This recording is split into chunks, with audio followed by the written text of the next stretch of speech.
Qədirxum günü çox mühüm gündür. Yaxşı keçirdin o günü. Çox böyük bayramdır. O gün əməllərindən biri oruç tutmaqdır. Oruç tutmaq.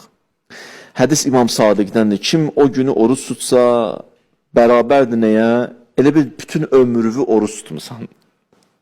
Bütün ömrünü oruç tutmusan və yaşamısan və oruç tutmusan.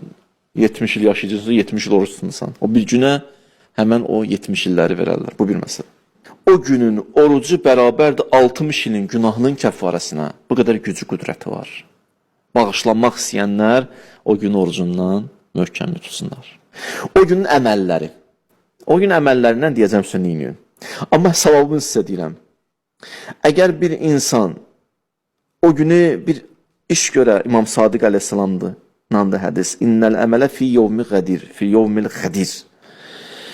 Buyurur ki, ya'dilul əməl fi səmaninə şəhra. O günün bir əməli 80 ayın əməlinə bərabərdir. 80 ay. O günün əməllərindən biri nədir? İt'am eləməkdir, yedirtməkdir. Süfrə açasan, qonaqlıq verəsiz. Hədisdə var, mən ətəmə mu'minən. Kim bir nəfər bir süfrə aça, bir yığa, Allah dostlarım bir yerə.